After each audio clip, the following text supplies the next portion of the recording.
दीनानाथ रुग्णालयातून राजीनामा दिलेले डॉक्टर सुश्रुत घैसास यांना इंडियन मेडिकल असोसिएशननं पाठिंबा दिला आहे। डॉक्टर घैसास यांची चूक नसल्यानं दोषी ठरवणं चुकीचं आहे असं महाराष्ट्राचे आयएमएचे अध्यक्ष डॉक्टर संतोष कदम यांनी म्हटलंय। डॉक्टर घैसास यांनी योग्य उपचार दिले तसंच गर्भवतीला वेळोवेळी योग्य सल्लाही दिला असं आयएमएनं म्हटलंय।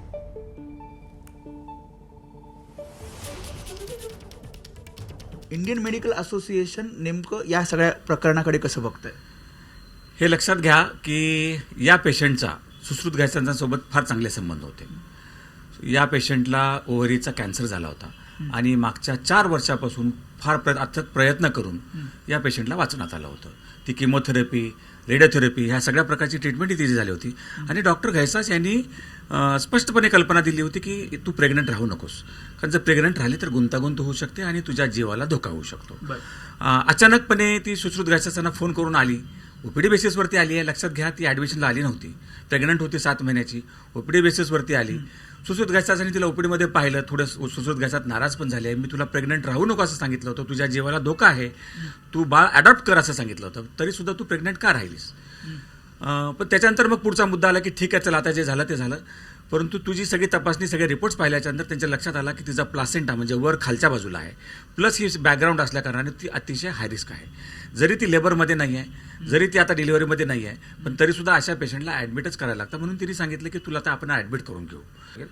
आणि मग हे म्हटल्याच्या नंतर कदाचित त्यांनी विचारलं असेल की मग डॉक्टर साहेब जरी चॅरिटेबल हॉस्पिटल आहे तर खर्च किती लागतो?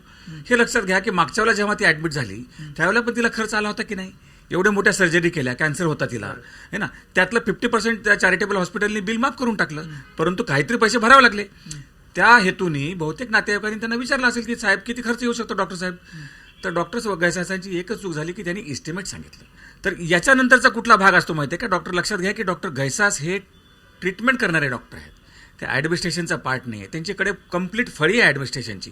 त्याच्यासाठी चॅरिटीचं त्यांचं एक ऑफिस आहे, तिथं जाऊन अप्लाय करायला लागतं, आधार कार्ड, पॅन कार्ड हे सगळ्या गोष्टी द्यावं लागतात। नंतर त्याच्या तिथले कोणी ऑफिसर आहेत त्यांना भेटायला लागतं आणि ह्याच्यामध्ये इम्पॉर्टंट कोण होतं माहिती आहे का? डॉक्टर धनंजय केळकर हे ॲडमिनिस्ट्रेशन आहेत आणि त्यांना पूर्ण अधिकार आहे की विदाऊट डिपॉझिट ॲडमिट करून घ्यायचं की काय करायचं। डॉक्टर घैसासांनी फक्त तिला सांगितलं की एवढा इस्टिमेट लागू शकतो आणि घैसासांची काही चूक नसल्यामुळे मला असं वाटतं की आपला जसा न्यायालयावरती आपला विश्वास असतो की नाही, आरोपी तर सगळ्याला केलं जातं, पण न्यायालयातून आरोपी जो नाही, ज्याच्या अगेन्स्टमध्ये एव्हिडन्स नाही, ते सुटतात आणि न्याय मिळतो।